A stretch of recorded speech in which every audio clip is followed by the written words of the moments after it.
They should know, but that's that can't be the final answer. Hold on, one at a time. The issue right now is that before now, people see these problems as problem of somebody else. And so the elite will believe that, okay, there's garbage, there's pollution, I can have my air cleaned up, I can have breathe air, it's the problem of poor people. But now it's slowly getting to the attention of people that everything around us is getting polluted. Our water, groundwater is getting polluted. I might not be taking drugs, but certainly I have trace of drug in my system because I drink polluted water from underground that have trace of cocaine, aspirin, all kind of But people want to know how they can get help. How come they don't know this? What is the answer to that? That's the issue. How does this get fixed? We need to, I feel that we need to hold these companies and these corporations responsible. We sit there and we don't allow them, or we don't enforce them to take responsibility for their actions. One person speaking isn't going to do anything. We have the tendency to speak but not follow up with an action. Or we have the tendency to see someone speak and say, oh, they're just a radical, and not understand. We disassociate ourselves sometimes with some problems, but it all affects us all. We think most of the time as individualists instead of as a whole. That's where it comes in. We need to change our values. We need to think of everyone. This is our earth. Okay. Did you enjoy that? Well, now we're starting to get somewhere. We're going to look at some of the definitions that are part of the green collar economy, some of the language, the knowledge that you need in order to move forward in this process. So take a look at this. Sustainability is about win-win-win. Businesses win, more jobs in Illinois. So in Wheaton 12 years ago, we started a drop-off program for computers. Once a year, we had a place for people to drop off televisions, computers, VCRs. We now are working with a company known as Sims. They're based in West Chicago. Everything is demanufactured in West Chicago. And in the past, the green collar jobs were more for the elitist group of people. However, I think that's going to change. The movement's been going on since the 1970s, and we're just at the peak of it now. I don't think it's a trend that's here and then gone. I think it's a new way of life. Definitely there is a greater awareness of the impact that our environment has on our lives at all levels of society. There's such a movement of people wanting to do what's good for the environment. Something that maybe in the past was, a concern for scientists and intellectuals. Now with the whole concern about global warming and the pollution, the contaminants in our food and our water, from the youngest to all ages, people are involved. I think especially with the decline in jobs available now, a lot of the people that are out of jobs are not white elitists. So the people that are going to be going after these green jobs when they come into neighborhoods are going to be minorities, people of color. So there are a lot of people who don't really necessarily have any job skills or don't have a way to get a job because of their income level and the lack of access to good education, but they can start by learning those skills very easily. There's always somebody out there doing something, and it's easy just to look on your websites. It's really more a matter of empowering people to do that by teaching them, yeah, these things are available. The Southeast Environmental Task Force is actually working to get more green collar jobs into our neighborhood because we do have a lot of brownfields left over from the old industry days. It doesn't take much to make a difference in this world, and we all are part of this world, and we all have to take part in making the world better. We do all have a part, and what we're going to do next is find out how we got here. We're going to discuss the environmental movement, its history. Who can summarize how the green movement has evolved from environmentalism to where we have today? Well, let me put this thing, try to make it as brief as possible.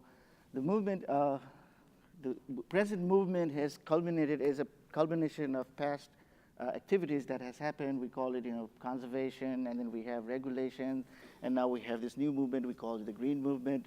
So what was conservation? Let's start there. What's the idea? Well, the conservation, it's a wise use of the natural resources that's around you.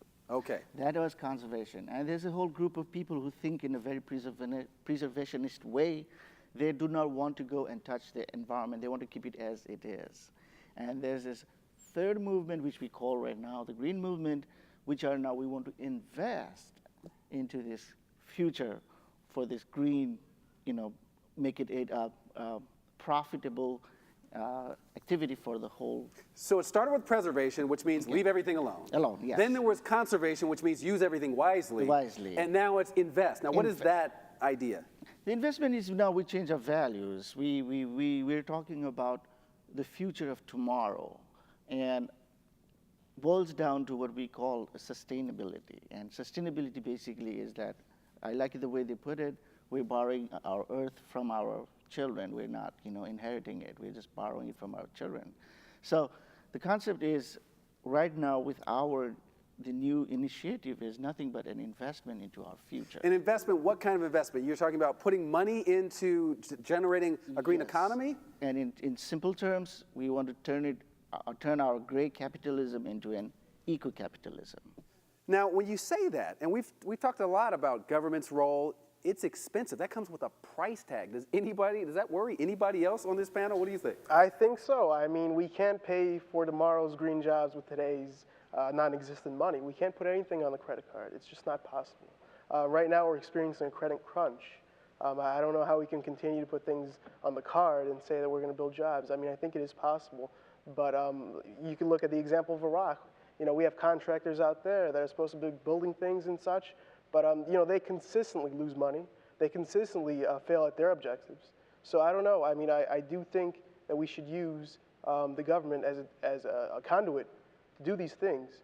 However, I do think that we should also have a healthy level of investment from private sources. So it needs to be a partnership, private and public partnership. Is that the sensible solution? Do we see that happening? Is that evolving?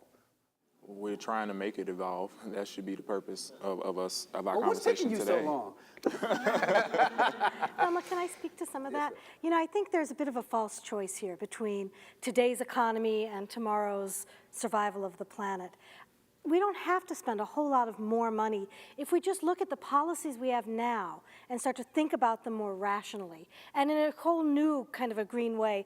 Even little things like our food policy. We'd been talking earlier, not here, about policies like food policies for poor people. Well, like what? So, like women, infants, and children. When I was on it's WIC, Women, Infants, and Children, it's a food program for people who are low income with children under the age of 5.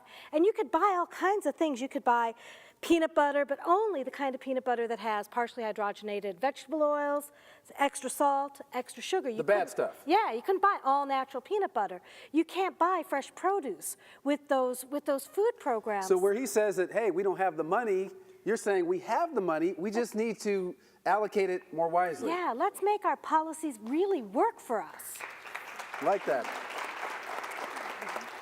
In other words, the WIC program could require that the recipients make healthy choices. You can only use the WIC card to purchase healthy food. That would be one change. It would make a big difference. And don't limit the foods to brand names. If you can get, I don't want to list brand names, right? But if you can get all natural peanut butter, you can get it with store brands.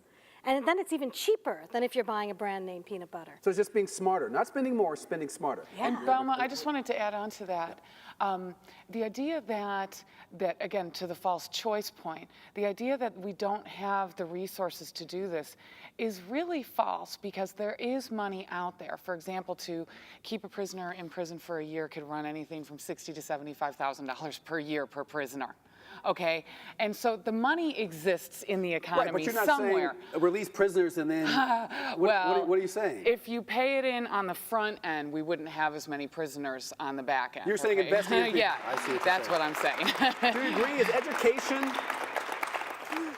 Is education the beginning of the green economy? I think it is. I think that we should start teaching children a lot younger about conserving energy and preserving resources. It's very easy to tell a kindergartner to, instead of throwing your paper in the garbage or bottles in the garbage, to put them in a recycling bin. It can start very young.